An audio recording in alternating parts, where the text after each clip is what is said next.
right. Good morning, everyone. Good morning. Good morning. Good morning. Good morning. Welcome to another fine Wednesday morning here in the city of Philadelphia.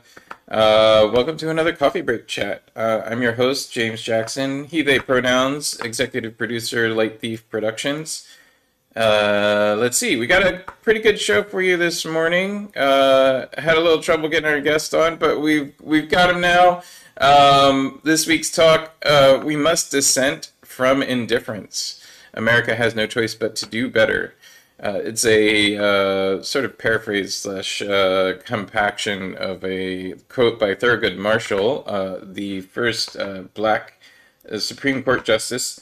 And the full quote is, I wish I could say that racism and prejudice were only distant memories. We must dissent from the indifference. We must dissent from apathy. We must dissent from the fear, the hatred, and the mistrust. We must dissent because America can do better, because America has no choice but to do better. On that note, we'll be talking about the taxing of the middle class quotes. This is an interesting way to do better, I guess. Mask mandates, what's going on with them.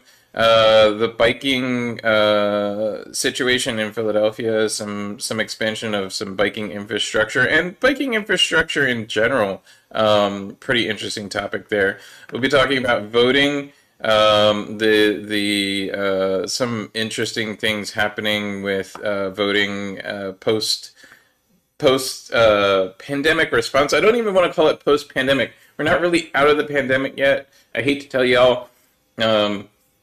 If you really wanted to go back to normal, we're not really out of the pandemic yet, but it is post-pandemic response, I guess, now with the president saying it's everybody's choice whether or not they want to mask up or not. We'll be talking about the 11 senators. There have been 11 senators who are black in the entire history of the United States. And we'll be talking about the overfunded police, particularly the police in New York. But first, and starting the day here, we're gonna talk about RAGNARUCKUS with our guest. Let me bring him on screen here. Transition. There we go. All right.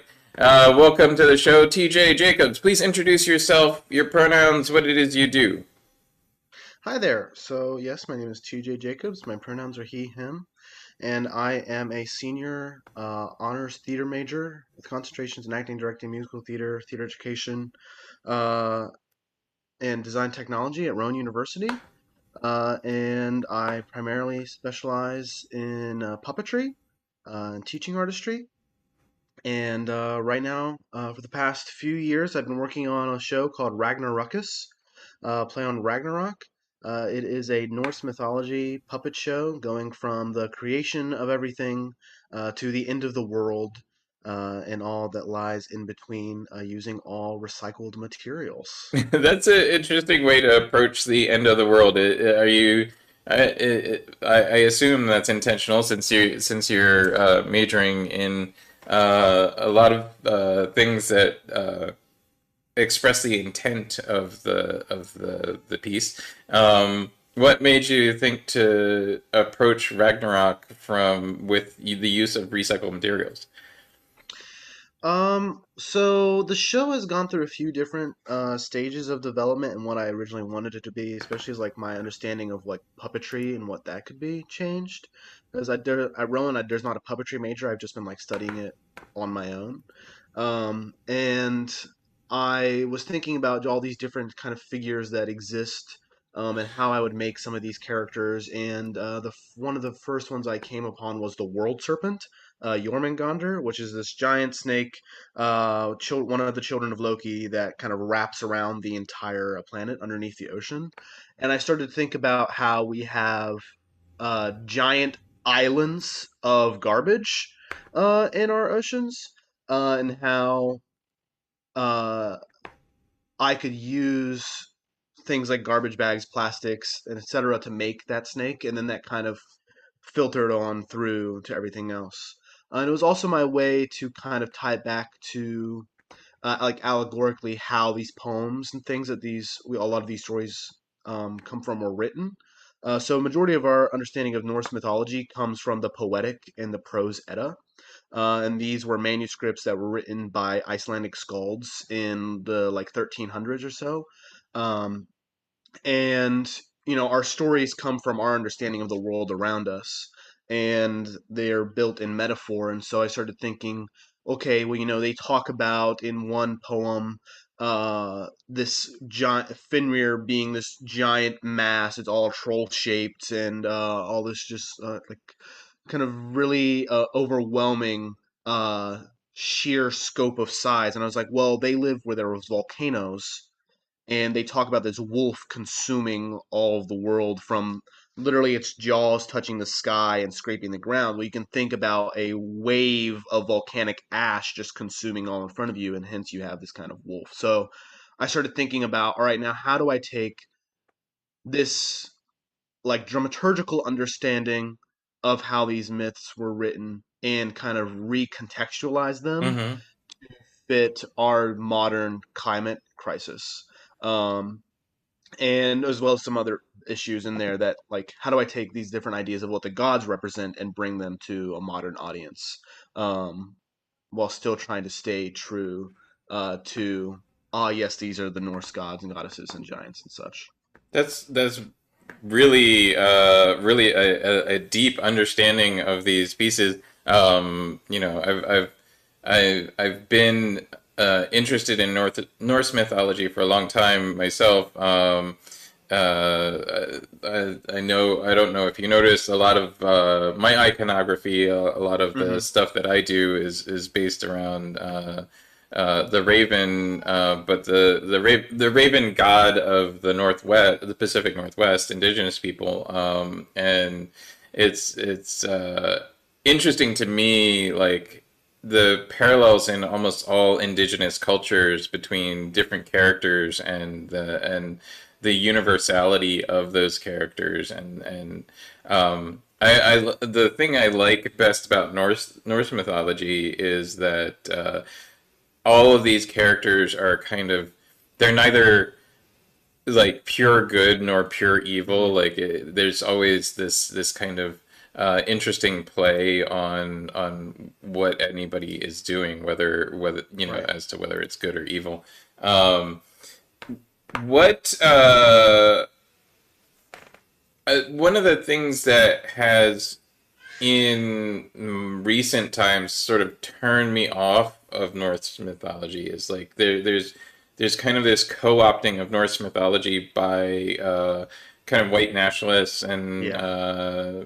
literal Nazis, that kind of thing. Where where did that come from? I mean, I'm just asking because I assume, being really familiar with Norse mythology, you would kind of know those links. Like, what, you know? So, I mean, I haven't done much research into like where is the development in that, except I think there's kind of this idea of like the hyper masculine Viking. And white supremacists really hook on to that like the idea of like the ideal masculine figure. And they a lot of the imagery that you will see with digital media is like this big, strong, blonde, blue-haired Viking that's charging into battle, destroying its enemies. And that's a very powerful image, not necessarily an image that we've attached to on our production, because we are filled with people of color and queer people wiggling puppets around. Um, but there's a really strong, I think, resonance to white supremacist groups to see this hyper masculine figure, because ultimately, at the end of the day, they are projecting these ideas of something that they want to be that at the end of the day they're not. Um, What I find it most interesting about the hyper masculinity narrative is that uh, Norse culture, particularly Viking culture, mhm, was very equally led, like by women and men. Like men right. didn't do any of the economic stuff. They didn't do Hmm. like the trading or pretty much any of the what we would consider like very masculine things now. Like Right. setting up and organizing the household was not their domain. Right. They were. Yeah. But it's not uncommon for white supremacists to just totally erase any history that doesn't fit within their view as well. Hmm, Because I mean, hmm. it's also the Valkyries who are Odin's chosen that select all the honorable dead Right, as right, well. right. Yeah, and yeah, the female led choosing of who is worthy. It's just always fascinated me and interested me. Like the total disconnect. I see that Meg has posted a link to your about site about Ragnarokkus 2022. Just for the audience, feel free to check Yeah. that out. There's a lot of stuff there. So our website we have the about page which goes kind of like the timeline of the whole project starting in like 2018, 2019. As well as we have photos from like all of my concept drawings into the scenic designer's work, the works of other people on the production team, and then the build process so you get to see the people build puppets and things. As well as there's our program and a place to pre-register with information on dates and location. Um, because a big part of the show has been all the different people that I've been able to bring onto it. I worked studiously to kind of bring together a group of people that I thought were really up to the task and could stand to also learn a lot from it, ideally, because I'm a teaching artist as well. So for every member on my production team, as well as the cast, I had kind of learning objectives in mind and which ways I wanted to push and challenge them. Um, and I there's a lot that it's like I'm kind of focused in a lot of different areas of theater, and particularly like puppets. You know, I could have sat and built all like 200 or so puppets that we have, but it was a lot more interesting to me that the students who were involved were able to ideally get all the skills in design and sculpture But it was a lot more and interesting puppet to me. fabrication, so that they could go on from this project to develop their own work using these sustainable practices. That's very cool. Um, what would you say is the um, what would the most accessible part of this project be? What would you say the average theater goer would really enjoy seeing about this project? Um, I find that puppets in general, people really latch onto. Um, because there's this, like when we see a puppet and it's moving and it's alive to us, we see ourselves in that because it's a necessary part of puppetry is that projection of life, which comes from ourselves. Um, Ideally, I think I would like for people to hook onto the relationships of the characters, and just kind of the raw idea of what the characters are in general. Especially Loki. Loki is kind of the center of it all in Norse mythology, and in our production as well. And I think that every person that I showed the Loki puppet to, they saw somebody that they recognized. Oh, this makes me think of this person. And everybody had a different answer, which was really interesting to me. But it was always somebody who was like, "Oh, this is this person," and I think it's because we all have somebody who is very much a Loki in our lives, as well as like Loki is very much in ourselves. I think he is that kind of like that human spirit that drives us forward into what is really going on here. And that's kind of how Loki operates in our show as well. I think there's a lot of like the tendency when we see like a character like Loki is to go like, oh well, why is he doing any of the things that he's doing? Well, he's just a trickster, and that's kind of the end of it. But there is a kind of a real motivation behind these trickster characters. If you were to sit and go like, well, why is it that they're really doing this? Why is it that Loki sits at this dinner and goes and like tears apart all of the reputations of all of the gods? Well, he's been separated from his children for maybe hundreds of years, and now he's trying to make this point that nothing that the gods say all about all of their honor really matters. Yeah, it's Um, always it's the trickster gods are always interesting to me because they're always all about solving problems while they're doing or saying whatever they do or say whatever they do, Hmm. usually in an attempt to solve a problem, Right. is I guess how I Right. would word it, which Yeah. I find fascinating. Yeah. Yeah. And like I said, he kind of serves at a central point, and it was something I challenge everyone to kind of look into. With the show is I'm like, yeah, we have these gods and goddesses, and they can feel very surface level, but how do we get in behind them to really understand the character and kind of elevate them to a new level of liveliness, especially as puppet characters. Otherwise, we just have paper mache painted uh, sculptures that are just standing there, right? So, and because every moment that the character isn't speaking, they're still living that moment, in hearing these other gods talk or do things, right?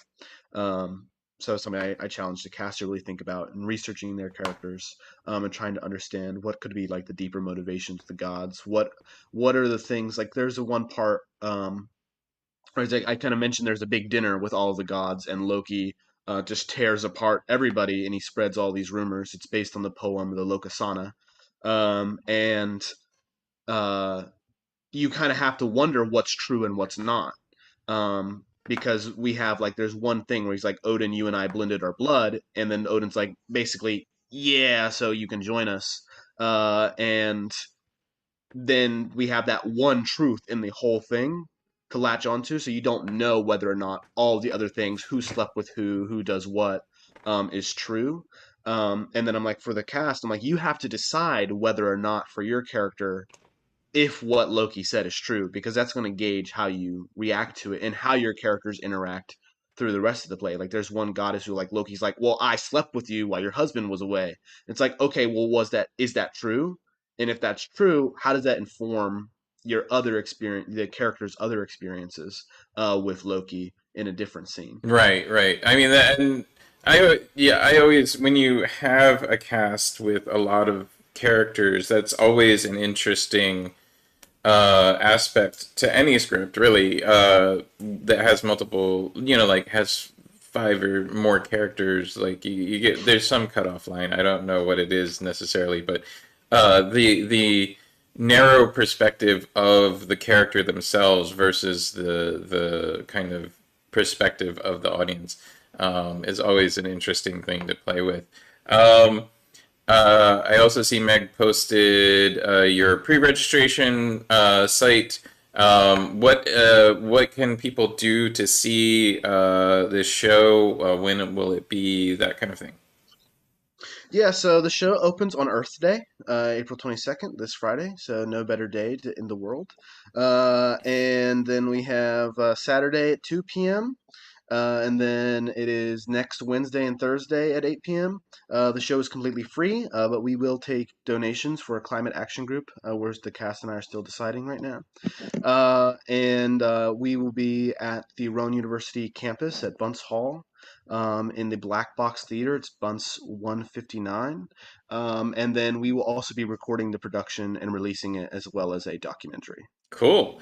That sounds fascinating. I love puppetry work. A lot of the folks that I work with and that are in Philadelphia theater in general do puppetry work, and it is an awesome way to get access to topics that might not be necessarily approachable in a physical sense. Um, rough segue. I want to get into some of the topics for the day. Um, Yeah, for sure. we got we're in the middle of like you said, the end of the world. I know it's a conceit for the play, but also we are kind of in the middle of the end of the world sometimes. Yeah, Um, yeah, so yeah. And it's just something that I kind of wanted to address in the show too, is that all the gods know. Every character knows that it's coming, and yet they either take half measures, or don't complete some of the tasks that they need to do, or they just don't do anything at all to prevent it. Which I thought was kind of interesting because we have these modern day deities of these government infrastructures, or even just single figures like billionaires who have so much power and influence, and maybe even have more information and quote wisdom, like Odin, than we do, and yet where are the measures that are being taken to actually prevent some of the atrocities and disasters that we Well, I face? mean, every individual nowadays has access to, like the modern version of Hunan and Munin is, the internet. We have the world's information, both past and future, at our fingertips. Um, Wanted to talk a little bit about the mask mandate and calls to end mask mandates. Philadelphia, so far the only city in the United States to reinstate a mask mandate. Hmm. People are confused. Confused. I say that in quotes, big scare quotes, because I don't think they're really confused. But if you are confused about why there might be a mask mandate reinstatement, during the initial stages of COVID, a bunch of people, especially restaurateurs and people like us, who produce stuff in theaters, like we need to gather large numbers of people in small confined spaces that aren't necessarily well ventilated. It is our job. So, a lot of people were, like, hey, we can't, just rely on the federal government to randomly issue and remove mask mandates or attendance mandates or whatever. Like we need local information to guide these policies.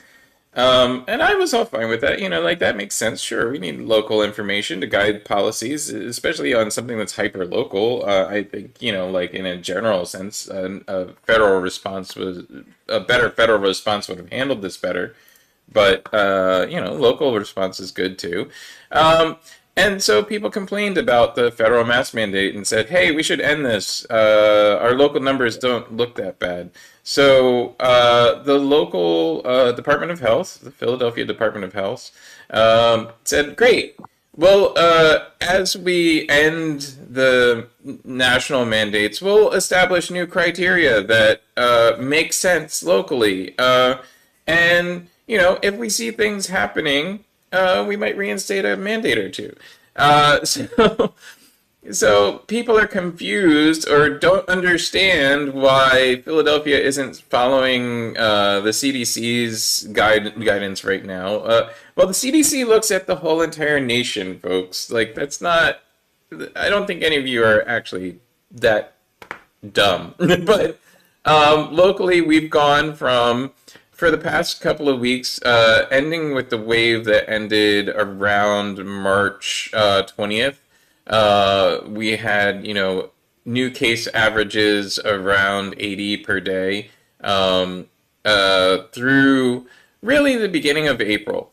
March 20th to the beginning of April, about 10 days, we had um, almost no new cases. Like several days with literally no new cases. But also milder variant going around. Milder in that if you had vaccinations, you weren't likely to end up in the hospital or need medical care. And then around April 4th, numbers began picking up again. So we went from an average around 100 for like a little over a week to right now we're at a 7-day moving average of 273 new cases per day Wow. as of yesterday, April 19th. We had yesterday 582 total new cases. Um, and suddenly we're removing mask mandates. I'm a little confused. Right. So, everybody's saying that they're confused as to why the Department of Health would do this. There's the numbers. There's why. Right. Yeah, I mean it's just like listening and responding. We had literally just yesterday a COVID scare within our production, and at Rowan University a few months ago they removed the mask mandate here on the campus, and so you don't. It was that it was originally you have to wear them inside, but if you're in a space with people that agree to it and they're vaccinated, you don't have to wear masks as long as like social distancing is accessible. And now it was you don't have to wear a mask at all inside. And so for the production, we've been kind of like, oh, if you're more comfortable wearing one, you can wear one.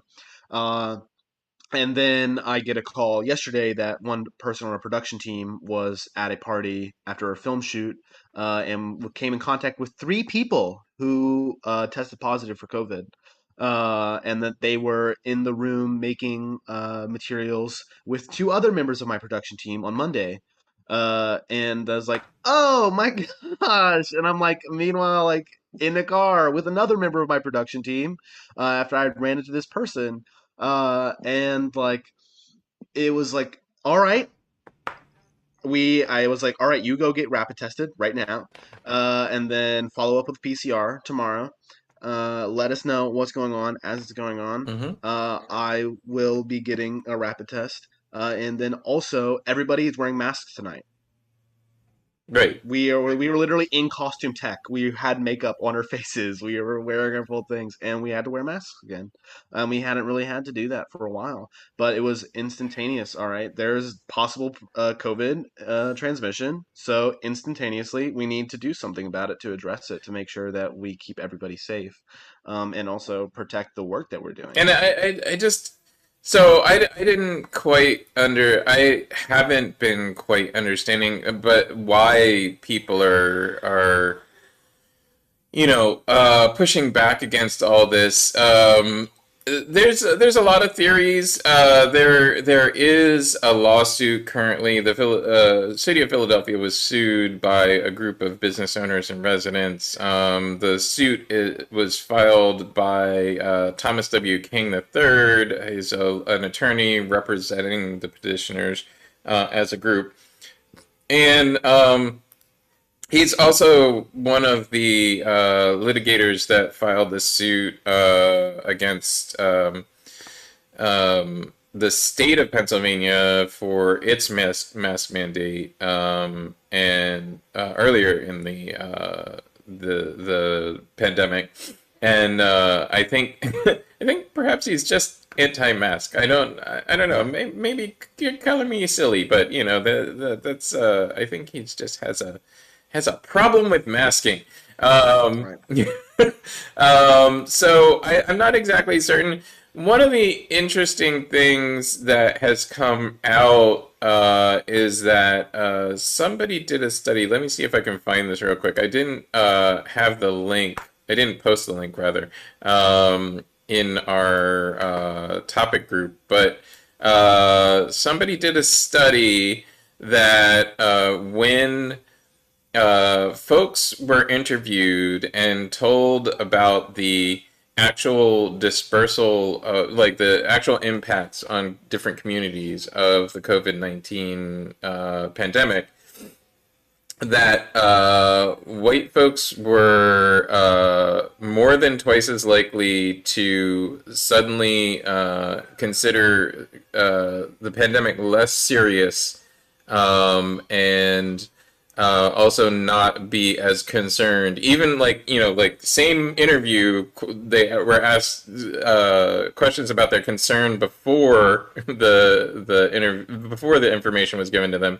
Given this information that the pandemic has affected communities of color at a greater rate, and then after receiving that information, we're twice as likely to think that the pandemic was less serious and that it was not important for them to be concerned about the pandemic.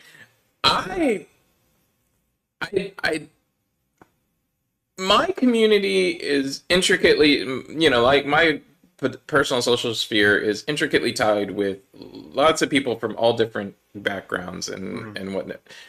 I don't know anybody that is that, like that cloistered into just, like if I heard, oh, people of color are being affected more by COVID-19, personally, I'd be like really worried because I know a lot of people of color that I interact with on a daily basis. like I just don't know what this says about us as a society. Like, there are actually parts of society that like don't care about other parts of society. I Hmm. don't know.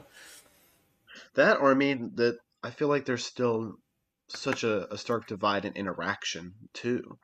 There are a lot of obviously there are a lot of white communities that they don't even come across a person of color just in their day to day for extended periods of time, except maybe I see somebody at Walmart, right? Mm. And in that, like, it's just so totally removed from their reality. Or they're people who are just they're in their home every single day, and they have their friends over for a barbecue, and then that is the extent of kind of their experience of what it has been like in the pandemic. Of I'm in my home and I'm fine and I'm safe. My friends come over, goodbye, and they don't actually get to see the real implications and the damage, or they don't walk into an ICU to see people in the beds, and nor can they even really truly process the amount of damage that's being felt, particularly by communities that a lot of people that are probably saying these things are not connected to at all. And since they're like, well, yeah, of course I don't care. It's simply people just, I think we kind of underestimate the power of the subjective reality to people, in that they're just like, well, then I don't see it. It doesn't exist. Yeah, sure. People of color are being impacted. Well, I don't see it. I don't hear it.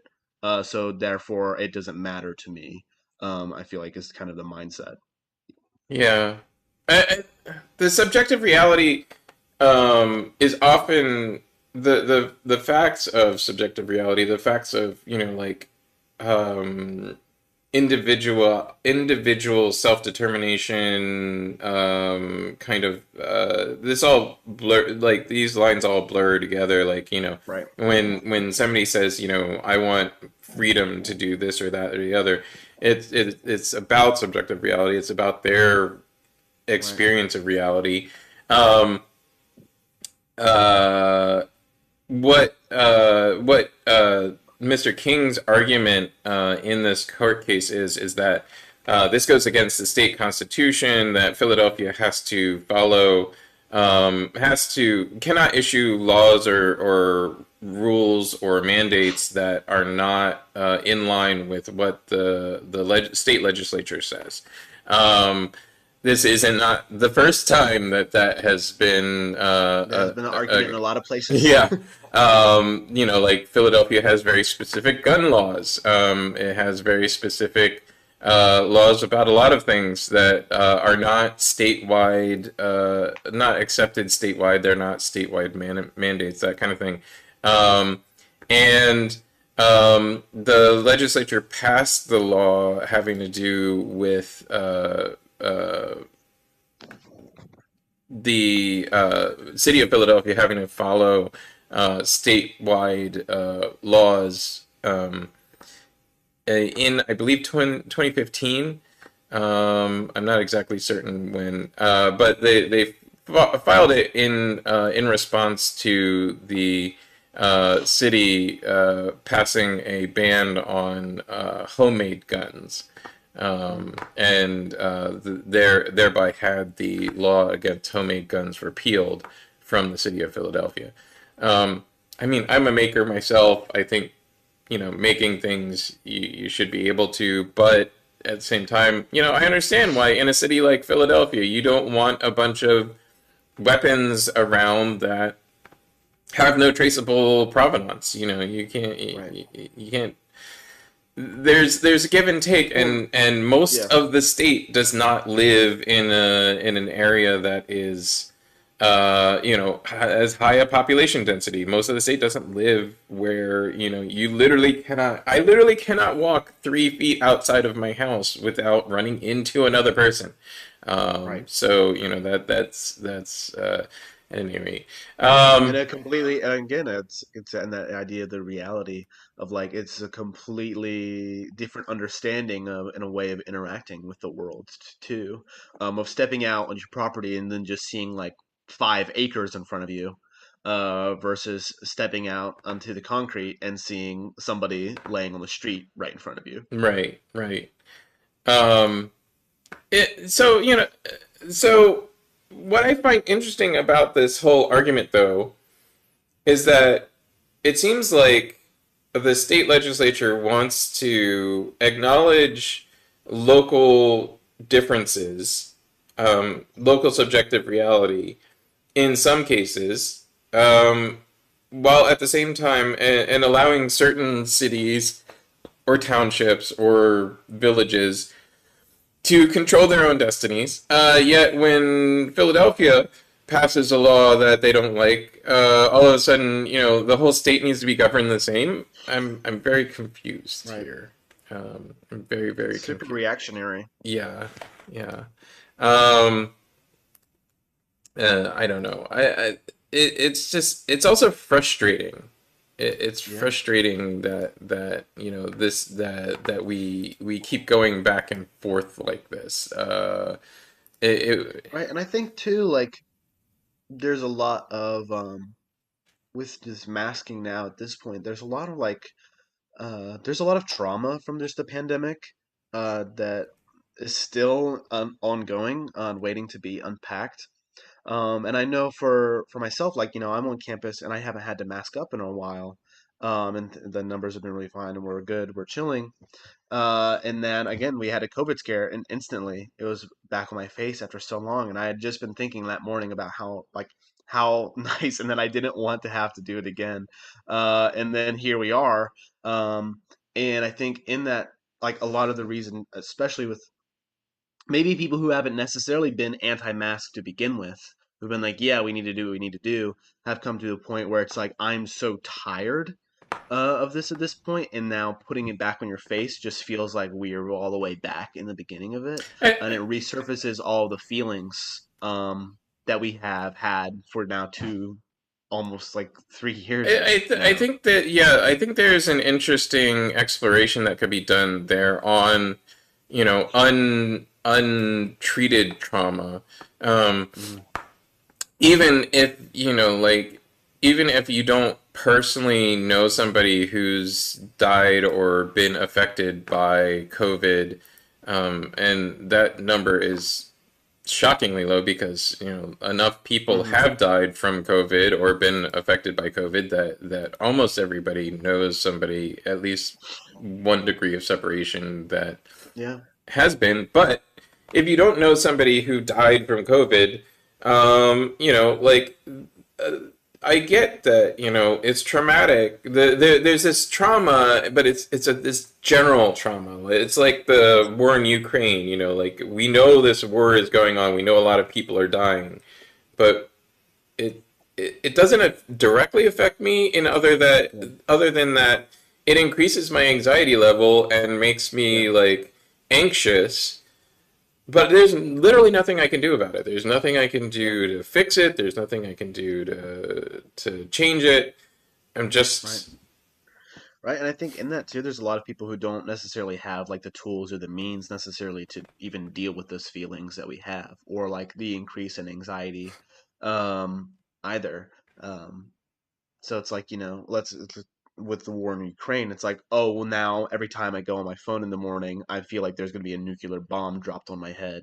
Do we have any of like the tools or the means accessible to us to like sit with that feeling and then address it productively in a healthy way in which we can move through it, and how much of that kind of that increase in anxiety and fear and terror or dread of like, oh, I just woke up and now I looked at my phone and now I just see that 5,000 people just died this morning due to COVID. um like we like how are we actually dealing with those feelings, um and even if it's a number that you can't necessarily process, like there's still that information and that download that's like affecting us, and I don't think Americans are really even given kind of the wherewithal to be like, I'm feeling these feelings, and now, well, what do you even do with them if you don't even can't even acknowledge it. Especially the masculine part of Americanism and American exceptionalism. There's a tweet recently by a Philadelphia commentator about, American exceptionalism is really what's destroying the country, and Hmm. is really what placed us in the last place as far as a lot of metrics of how successful a country is.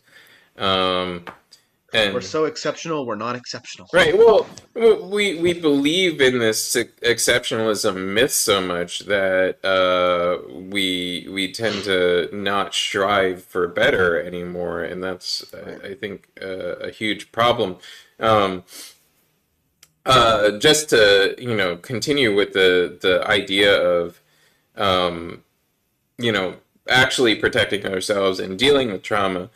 This whole mask mandate argument has brought up an ongoing trauma for pretty much every American, which is 9/11, and the fact that we still do very performative security theater at the airport, and we still take our shoes off at TSA checkpoints, even Hmm. though like that was one incident that didn't kill anybody.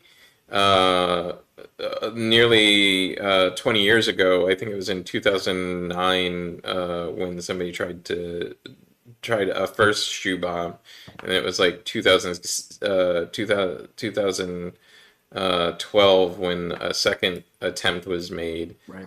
Um, I actually don't take my shoes off at the airport because I have TSA pre-check, but I have TSA pre-check because when I was going through regular security, I kept getting randomly selected literally every time. I wonder why. But, Yeah. um, yeah, so yeah, I have TSA pre-check and I don't take my shoes off. I don't worry about what's in my bag. And a lot of people have TSA pre-check now. It's a tax that you pay to just basically not be harassed while you're going through the airport. Right. um, um, and I wonder, the, when are we as a nation going to deal with this trauma? When are we going to deal with all of these traumas? Like anti-CRT stuff is all undiagnosed, undealt with trauma. Right. Like all of these like absolutist positions that are anti everything. Yeah. You can trace back to like basically national traumatic events. Yeah. And I think too that um there's a lot and we see this with like abusers, right? If the trauma is not dealt with, you can still have a clutch hold on those traumatized people. Let's say going into 9/11, like if we are still have all this unresolved trauma from this event, well, then the people can take advantage of that and say, well, now we have to check you. And so that you quote like feel safer. Um, and I think that maybe that's something to think about and examine too. Is like, well, is there people who are like benefiting from us not working through our issues and our problems, our emotional turmoil that can take advantage of that? And I mean, even just through like social media, you can print out whatever digital media that you want to that's related deeply into these strong issues that we feel very strongly about, and then use that to influence us in some way.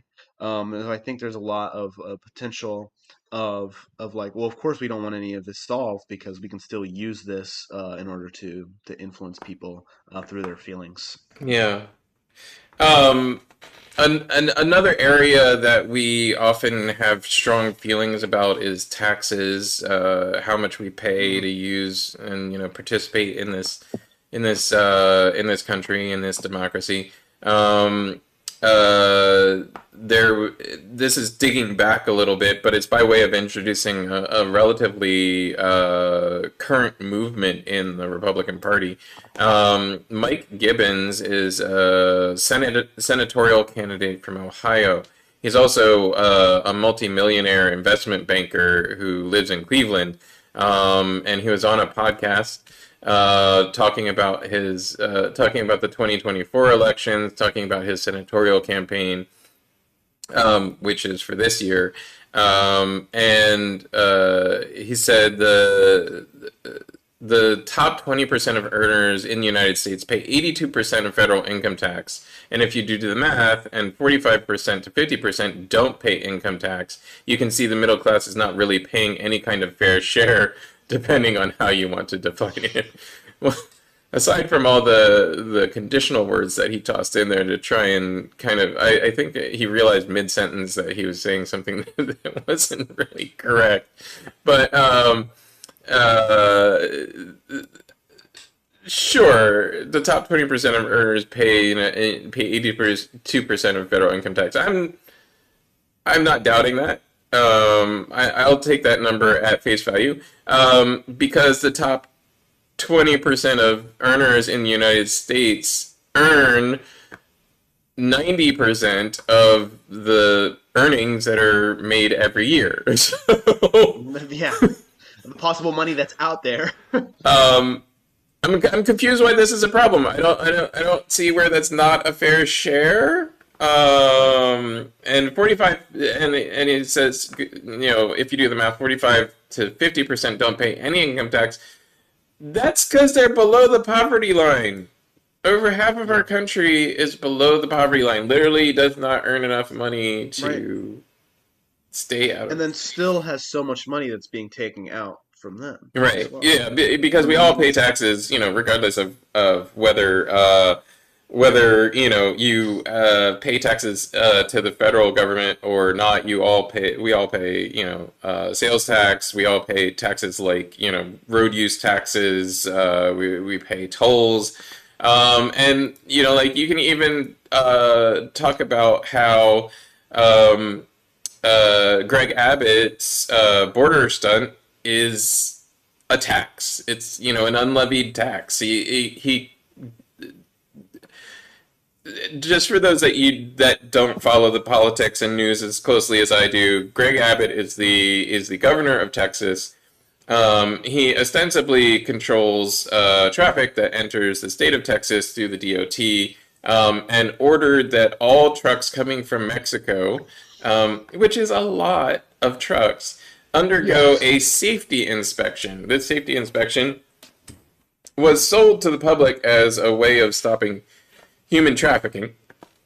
It is not. They didn't open the containers. They didn't look at any of the trucks. All they did was have the truckers stop at an inspection station, turn on their lights, turn off their lights, use their signals, hit their brakes, hit their horns, etc. And basically, what you would do for a vehicle inspection in the state of New Jersey every year.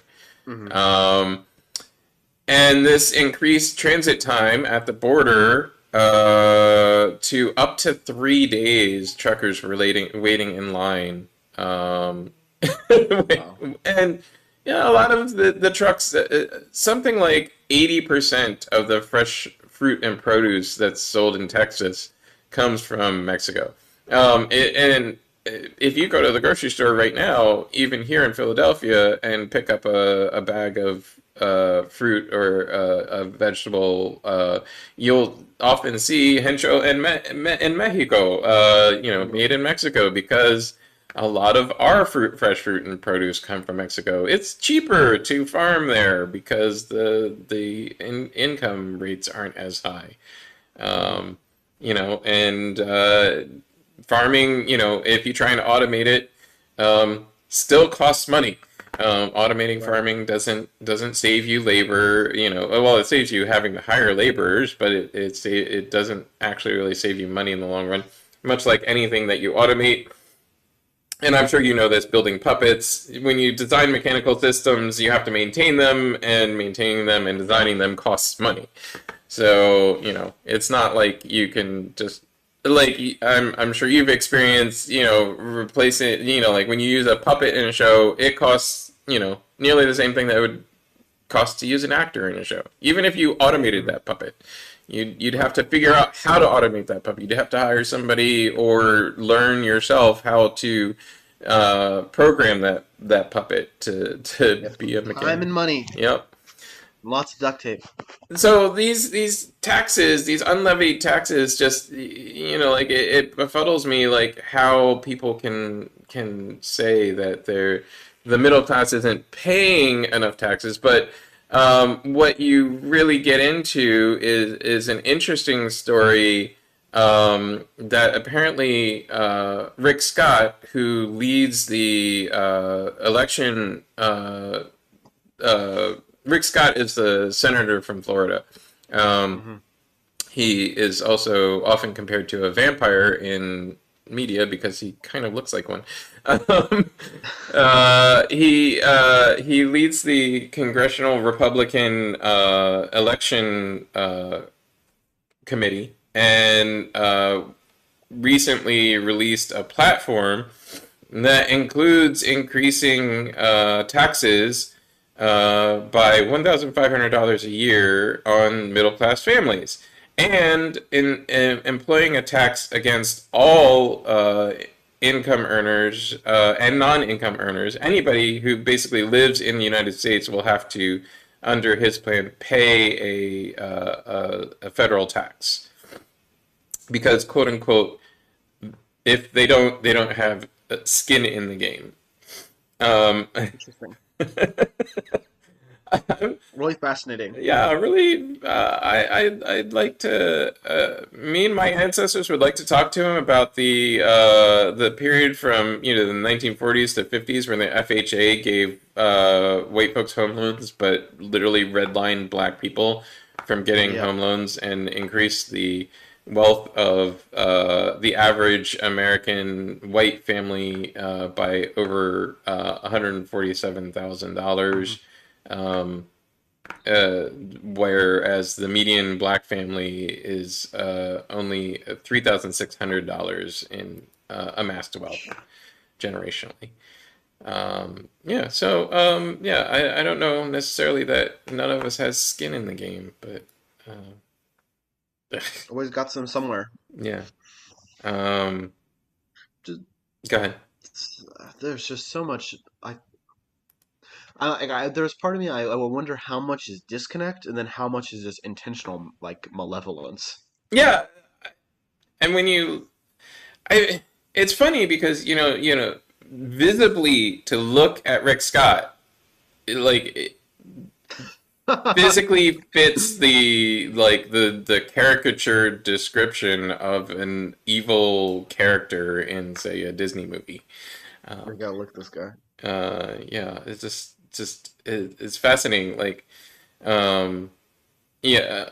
Also, not to be objective or objectifying anyone, but also to look at the former president in pictures lately. He does not look well. They should probably stop releasing pictures of him. Probably be a good idea. Anyway, um, so and then the there's the malevolence of like the voting stuff. Um, And just the sheer complete lack of voting reform. well, Uh, and then Republicans have always been really good at this, and I don't know why, and I don't also know like because all the advertisers and creative folks are like progressives or Democrats or non-political, and almost none of them are Republicans, and I don't mhm. understand why they're so good at this one thing. The Republican Party has this one trick, which is they always manage to name the thing that they're doing like as an oxymoron of what they're actually doing with it. So like the Pennsylvania Republicans recently introduced a voting reform bill that would eliminate all the drop boxes, the ballot drop boxes, secure ballot drop boxes from the state of Pennsylvania. So you would only be able to either drop off your ballot at your county election commission office or mail it in. That's it. No other way to get your your ballot in other than show up at the polls in person. Yeah. More than 664,000 voters across the state have applied for mail-in ballots in Pennsylvania. Um, just so everybody on here knows, your vote by mail deadline for the May 17th primary, we do have a primary mid-May, May 17th. The deadline to apply for vote by mail is May 10th. You go to college, TJ, so I'm sure Yep. you're familiar with, voting by mail. It's really Yeah, and then important. even then I got my ballot and then I drove it all the way back where I'm from, in Virginia, and then I put it in the the boxes. I don't necessarily trust the USPS mail at this process right point. now. Yeah. Yeah. So here in the state of PA, that was a problem right before the 2020 elections. Like we had DeSantis trying or not DeSantis, sorry, forget his name right now. We had the postal director trying to destroy the postal system, taking Yeah. apart several of our major distribution post office, especially here in Philadelphia. And Shocker. we had these nice, lovely ballot drop boxes built for us. Supporters of the bill noted that drop boxes were meant to be a temporary fix to improve voter turnout during the 2020 elections. He said that as COVID-19 protections and restrictions are lifted across the state, there's no reason to keep the drop boxes in place. Other than, the first part of a quote from Senator Corman, the president pro tem of the Senate, PA Senate.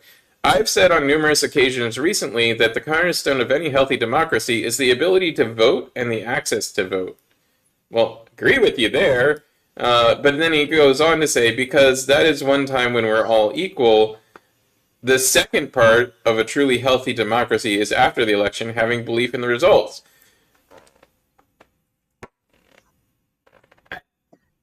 I don't. I'm like I Yeah. want you to make a puppet version of me, TJ, that like shoots like steam out of its ears. Steam out of Yeah, it. Yeah. because this makes no sense to me. You're saying exactly what all of us have been saying for the better part of a year, better part of 2 years now. That yeah, have belief in results. The Pennsylvania legislature has spent something like $62 million auditing the election. And in all of those multiple audits have found no evidence of voter fraud um, from the people that they are saying cast fraudulent votes. Like there was no Right. massive voter fraud in cities.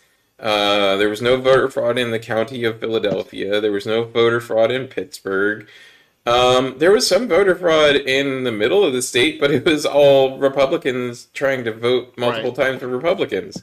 Right. Um, so yeah, have Here belief are in my 5 results. votes for Donald J. Trump. He um, deserves them all. yeah, I don't know. I just the lead sponsor of the bill, Senator Chris Dush, um, is also the lead of the Senate panel investigating 20 and 21 elections. Um, and he wants Pennsylvania's elections to, quote, get back to the way they originally were. Um, Hmm.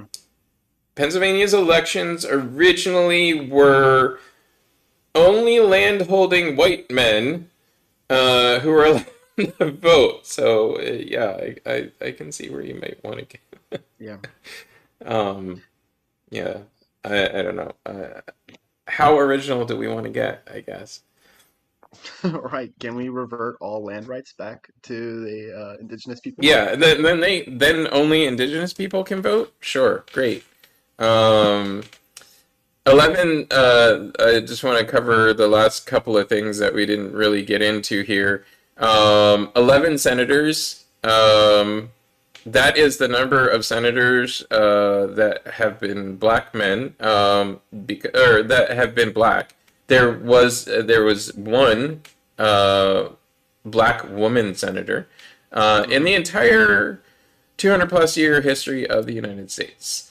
And 8 of those 11 are still alive because that's how Yep. recently America decided, and maybe it's okay for blacks to be allowed to participate in the Senate.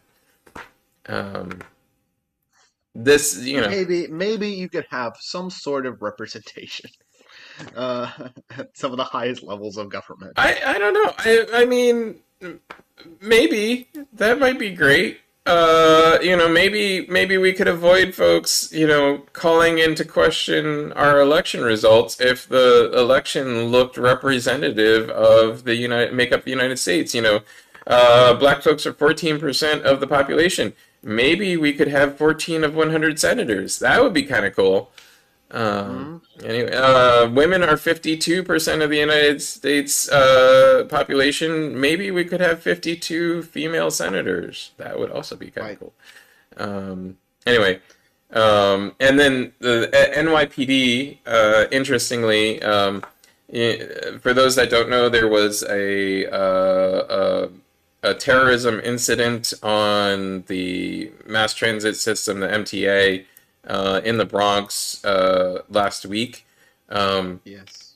a man from Philadelphia went up to New York and let off 2 smoke bombs and shot multiple rounds from a handgun into a train car, a subway train car.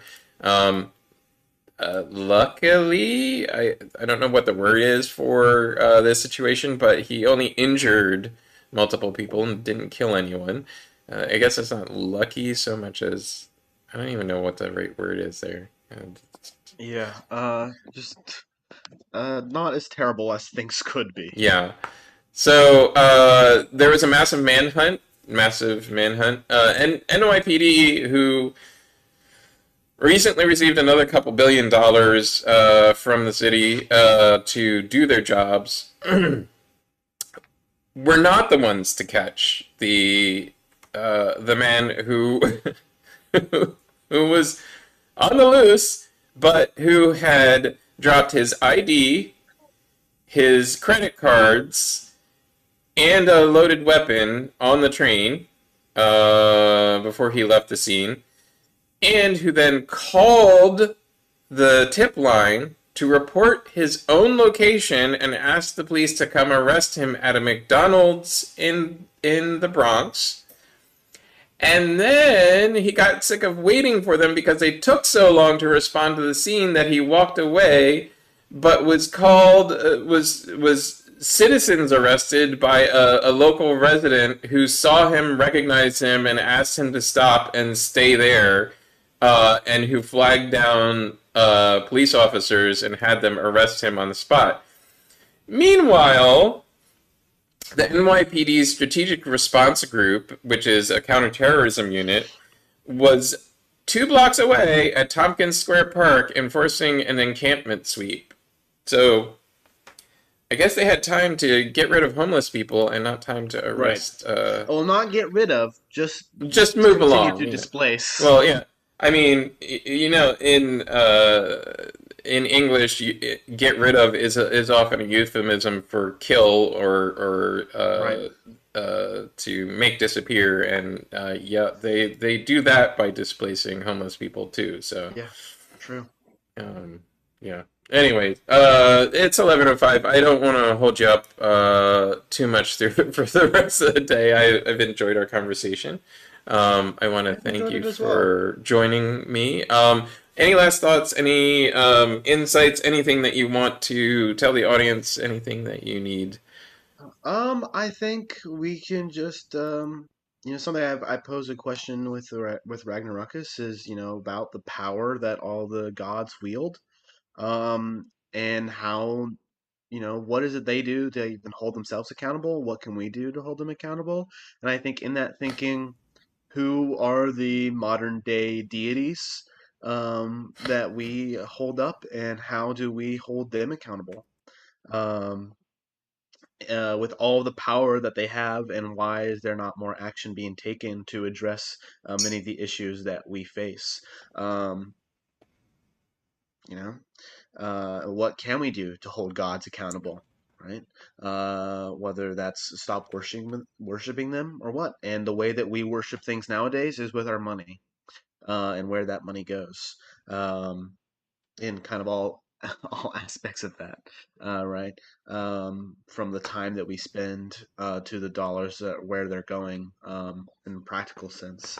Um, I think that is a major way in which we hold our modern day gods accountable, um, and how we can do that to continue just ideally just helping one another out, walking each other home. You know?